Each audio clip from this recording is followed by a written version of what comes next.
Foundation, and it's indeed my honor and pleasure to welcome him on our YouTube channel. Alex, how have been you been keeping up? All good, Archit. It is 6:30 a.m. here, my time on the West Coast, and I'm Right. very happy to be with my Indian friends on the other side of the world. Yeah. Well, probably I should wish them good morning because if anybody is there out in the States, right? Because they would have just woken up out of the bed. Or not, or still in bed. Right. So, Alex, probably I asked this question to all my guests and who built something really significant in the world of Web3 and Metaverse. Like, how did you start your crypto journey, Alex? Yeah, so I started in crypto in 2013, mining Bitcoin.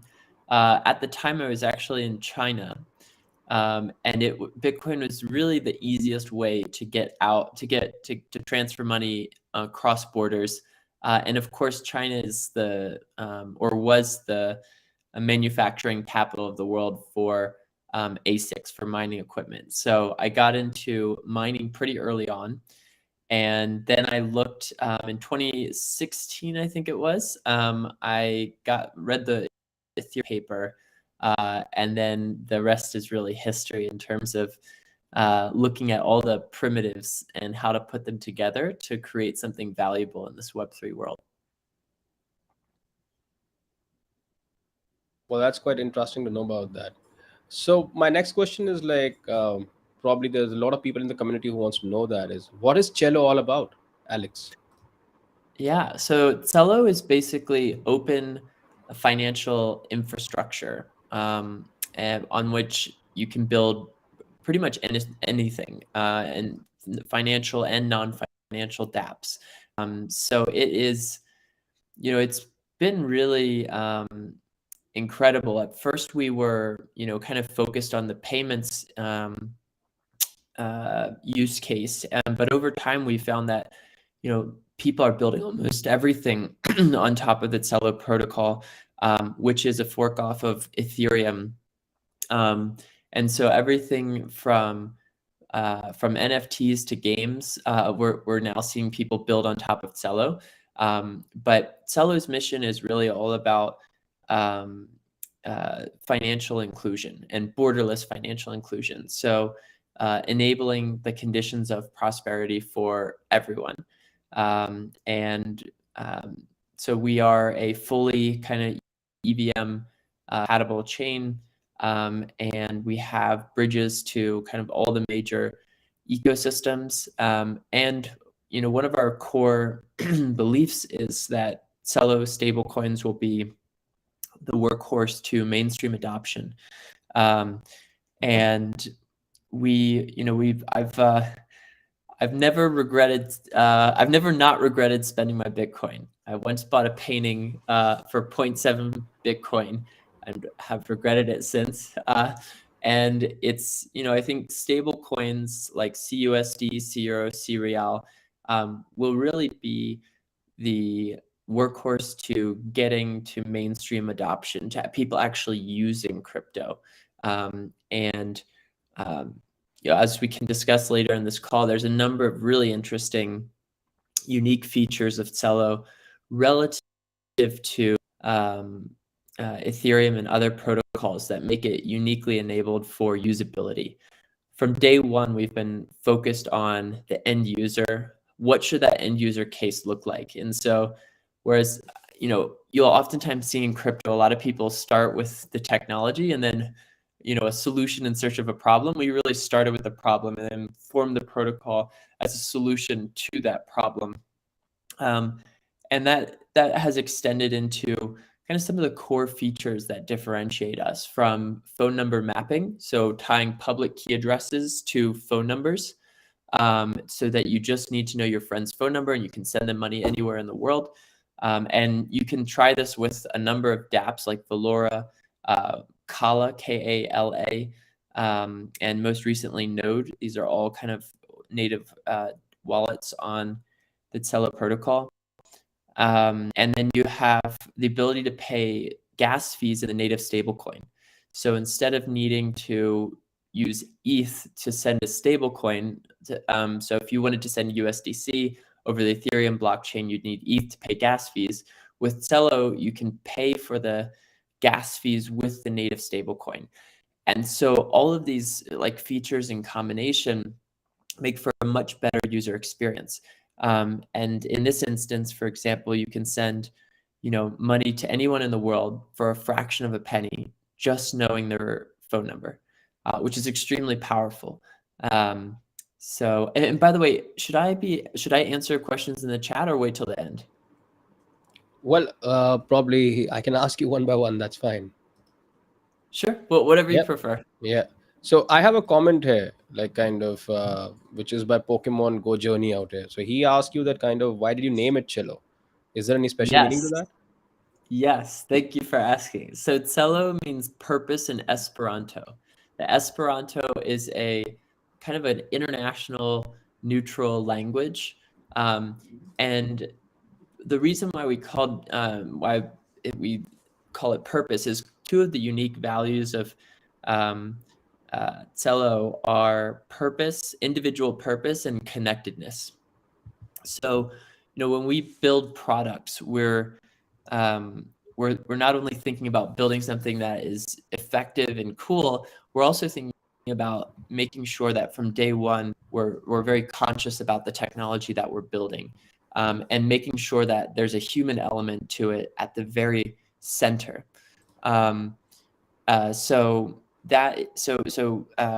Purpose and connectedness are two of Celo's most important values, and Celo means purpose in Esperanto.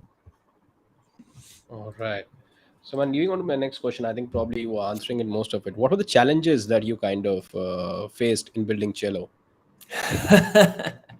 What are the challenges? Too many. Oh man. It's from the very beginning, it's been super hard. Because, in Web 2, when you're building companies, you can start with an MVP, a minimum viable product, and iterate. So you could come out with something that's not so great and then iterate. With a blockchain, you have to be right from day one. Because, if you think about Bitcoin as the supply of Bitcoin has never changed. It's been 21 million since the Genesis block in January 2009, which means you need to get the important things right from day one. And so on launch, you need to have, thoroughly tested the blockchain. So that is, that was a pressure cooker, making sure that we, tried to test from every angle possible, so that when we went live, we had something that, at least at the security level, was as close to complete as possible. And beyond that, I mean, we're creating this open financial infrastructure, so we need to make sure that not only are we effective with our internal building, but that we are building this decentralized community of developers. And so we're constantly in this continuum of progressively decentralization to decentralization. So when we first started, we had, when I started, we had nothing. We just had a white paper, and we had to, we had a core group of people that were developing this protocol. But over time, the idea is to give away all the power, all of it, and to the community, and to basically become as decentralized as possible. So over time, we're moving from more centralization to more decentralization. And the question in that process is, how do we create like a self-perpetuating community of builders and investors? And it's not easy, because you really have to think about sort of how decisions are made, consensus making, and it's things that are centralized tend to be much easier to do, right? Like if you have a centralized boss, he says go, you go, like that's that. But when you have to coordinate, millions of people around the world, the decision making generally becomes much more difficult.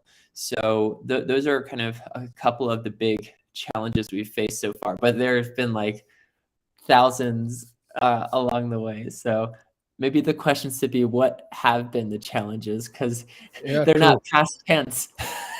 No, the reason But I asked you because it was a complex world of blockchains, I think 5 years back, and somebody who's building around, and so it must be challenging around. We've heard yeah, famous stories of how Polygon or how Cardano team have been working around, or how we at WazirX, our founders are working along that way. So, but yeah, challenges could be inspiring. So that's why I just asked you this question. I love it. So No, for sure. yeah. So moving on to my next question, I think I would love to hear about the Celo dApps. So go ahead and explain to us what Celo dApps are. Yeah. So maybe first taking a step back, dApps are decentralized applications. And we now have over 1,000 projects building on Celo in some shape or form. Um, they, we there some of them are listed on celohub.org, celohub.org, but most of them actually are not. So a few of the more like notable ones are probably in the world of DeFi, decentralized finance. Um, so, we have all the standard kind of primitives that you would expect, but also a number that are quite unique to Celo. So, our DEX, our decentralized exchange, you can see at Uniswap, and our money market is called Mula.market, Mula Markets. And the stablecoin swap is called Mobius. You can find it at mobius.money. So all the basic kind of bread and butter primitives are there. We also have a number of really kind of uniquely Celo dApps. One of them is called Impact Market.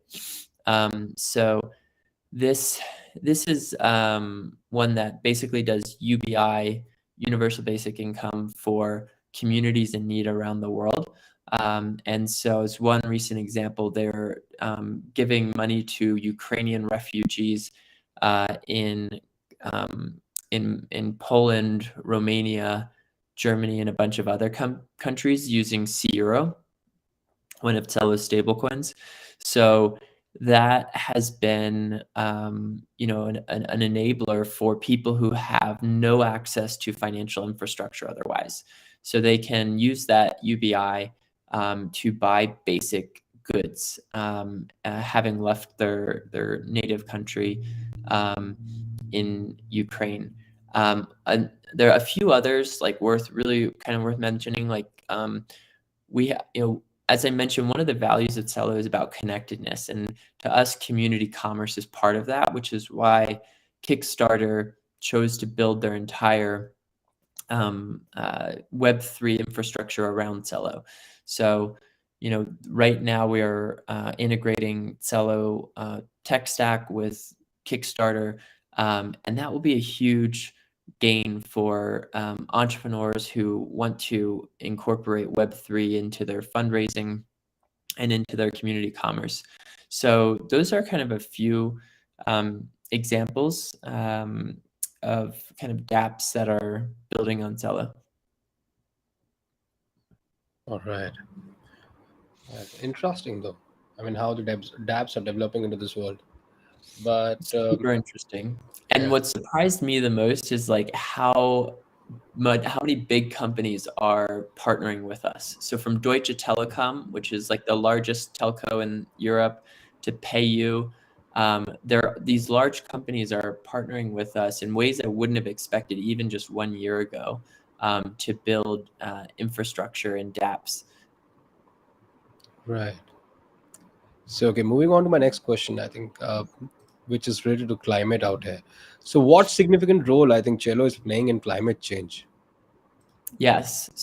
So climate change has really been about part of the mission statement from day one. It was baked into our white paper.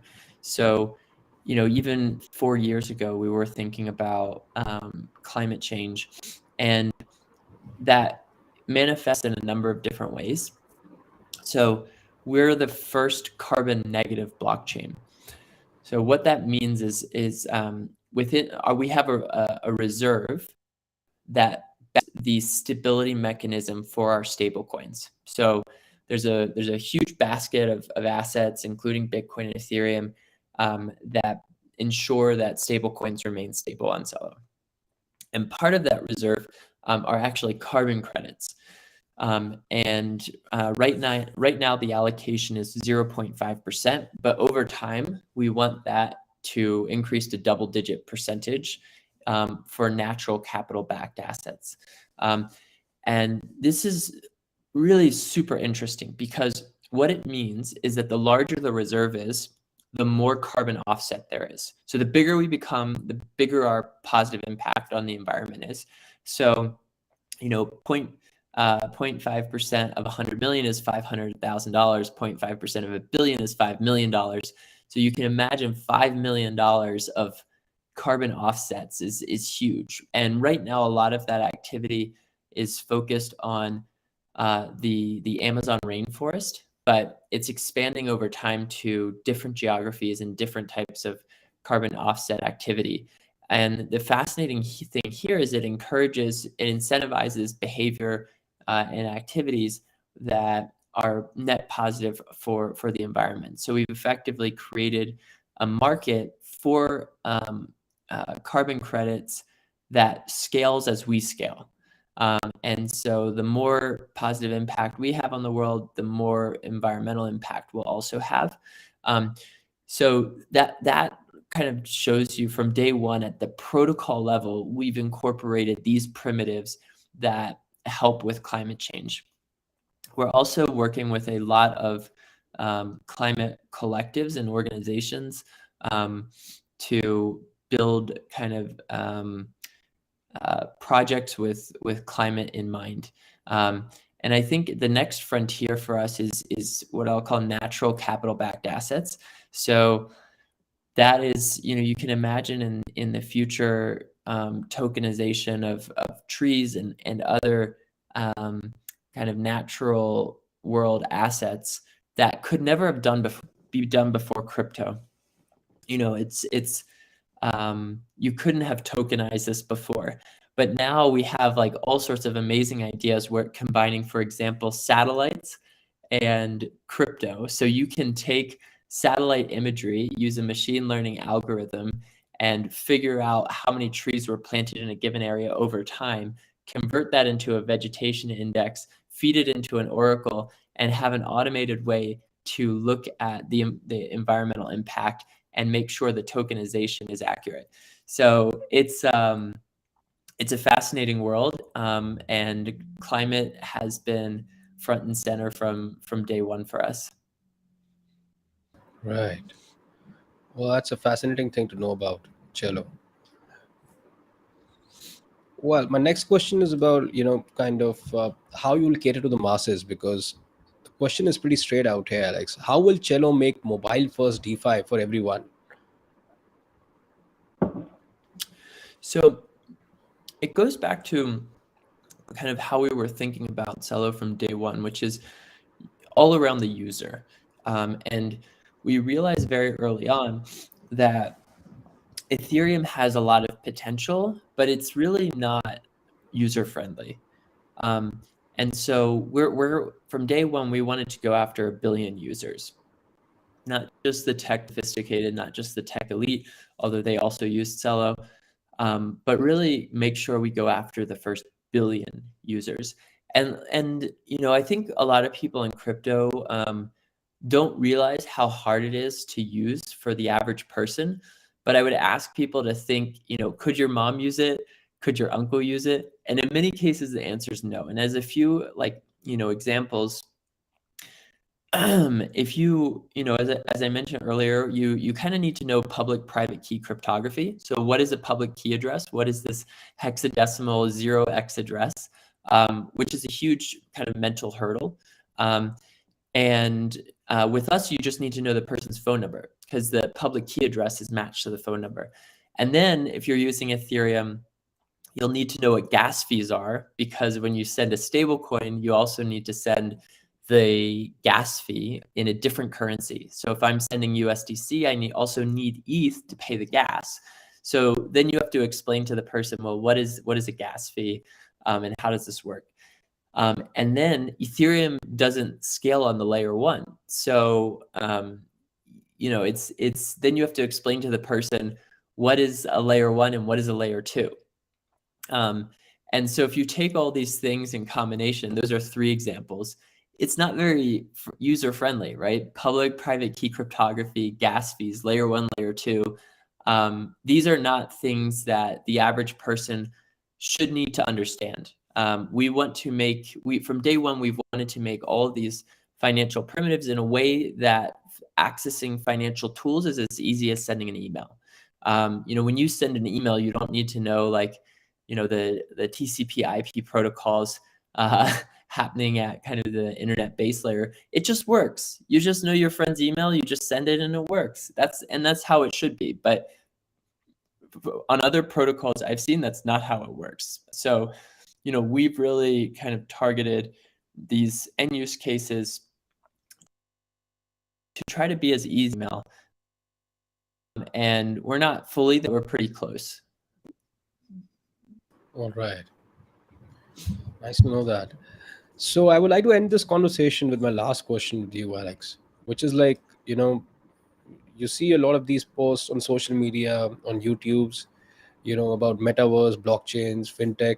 So what's your take on the future of finance, blockchains, and Web 3.0? Yeah.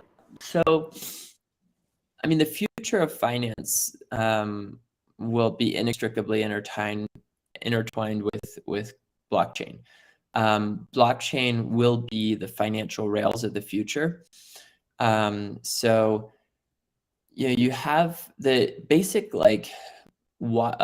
SWIFT infrastructure that moves money globally hasn't really fundamentally changed since the 1970s. That messaging service. And so this is the first time in 40, 50 years where there's a fundamental transformation, and it's much more efficient and effective. Anyone who sent money across borders knows that it is very painful and full of frictions when sending money. And blockchains eliminate that friction, making it super cheap, super fast to send money. So the financial rails of the future, in my mind, will definitely be blockchain based. And it will also mean greater efficiency and greater value accrual to the end user through disintermediation. What I mean is that, if you, for example, have a bank in the middle, in many countries, they give you 0 interest on your savings account. And then if you have credit card debt, charge you 30%. So they're making this huge gap, right, between those two numbers, that net interest margin. And what we can do with blockchain is you can easily have money market protocols that tighten that spread. And so instead of the bank getting 30%, 9% gets, takes 1% on top of that. And so I see this end user benefits are huge, and that will mean that adoption will be pretty swift after kind of the usability issues are solved. In terms of Web3, which I kind of think of as Web 2 plus blockchain, I think tokens are extremely powerful as an incentive mechanism. And I think over time you will see wallets and tokens incorporated into all of these Web 2 services that we're very familiar with now.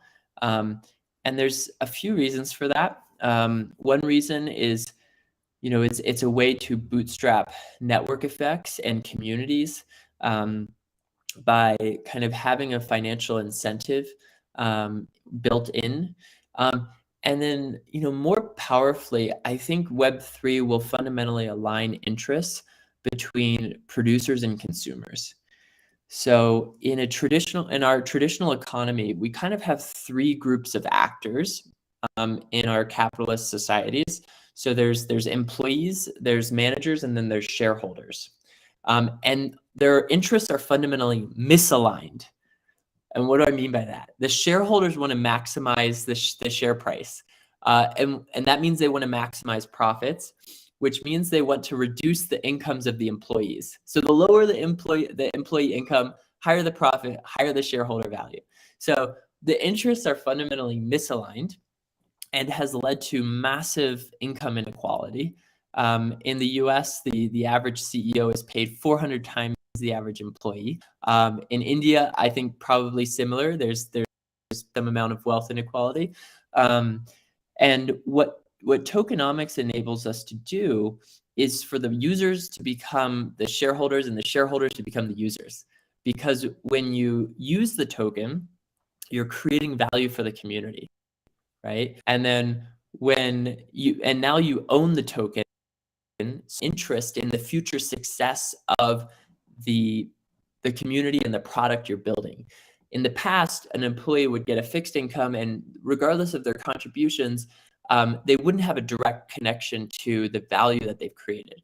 So now the value that you consume, the value you create are tied together, and interests are aligned by having the users be the shareholders and the shareholders being the users. And so I think Web3 is fundamentally transformative for how values and interests are aligned across different actors in our society. Well, indeed a pleasure interviewing you, Alex. And It's been fun. yeah, and it's all great things to know about. And I think I wish you and Cello all the best for your future products. And I think keep on building some better products which will serve the community in a better way. Thank you. Thank Yeah. you. Thank you, everybody, for your time. I love India, by the way. I was at an Indian wedding 2 months ago All right. in Mumbai, Wow. and it was terrific. So go India. Great. Thanks for joining in, Alex. And I hope to meet you soon. I'll probably connect with you. Likewise. And thank Yes. you so much to be on the live stream. Thanks, everybody.